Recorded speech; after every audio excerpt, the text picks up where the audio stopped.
If you remember when Bibles were like this in homes and in churches, every church had a Bible like this. Every Christian family had a Bible like this, and they put their family genealogy, the weddings, and baptisms and burials. It was all put inside the Bible, and you passed it down generation to generation.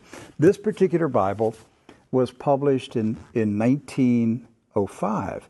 Now, the reason I brought it out is that I want to show a map that's in this Bible. Now, mind you, the Scofield Bible was not published until 1913. Right. And I have in my office an original 1913 Scofield, which was the introduction of the Zionist Masonic heresies about a future state of Israel and separating the church from Israel and all that rapture stuff. That's where it came from. It was a Masonic Zionist heresy that was introduced into the American churches in 1913. This is a 1905 Bible. Pre-Scofield. Pre-Scofield, with no Scofield notes in it. So, you open it up, and this is on page 13. I mean, this thing's big. I want to show you. Here is a map of the Holy Land. And it says, what?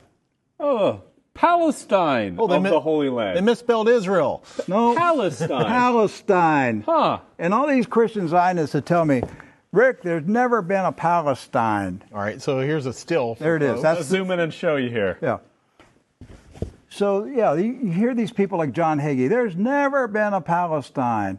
Well, look at this Bible map from 1905. And most Bibles from then had a map of Palestine. And Palestine is in the Bible itself, in the Old Testament. So we're showing you this just because I'm trying to break through the propaganda, the confusion, the lies that the Zionists have implanted in millions of minds of Christians in America, and told them there's never been a place called Palestine. But I have a map, Rick. Right there it is.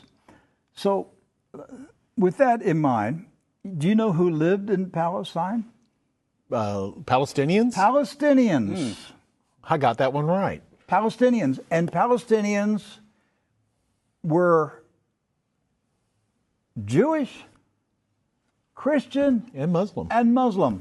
Right. They weren't a particular faith. They were citizens of a particular country. Palestine. They were all Palestinians. Yes. Jesus was a Palestinian. Look at this. Okay? So Israel has never meant a political country. It's always meant the people of God. Yes. The called out ecclesia, the people of God. That's what Israel means. It's not a political country. With that in mind, we're going to show you some of the scenes of the violence that's taking place in Palestine this week, because here's what's happened. Following the 1917 Jewish Bolshevik Revolution in Russia, where the Jewish Bolsheviks went in and slaughtered the Romanov families in a satanic ritual, imposed communism on Russia, killed hundreds of thousands, literally millions of Christians, hundreds of thousands of Christian Orthodox pastors, and burned their churches, and just a horrible attack on the Russian church in 1917 and afterwards.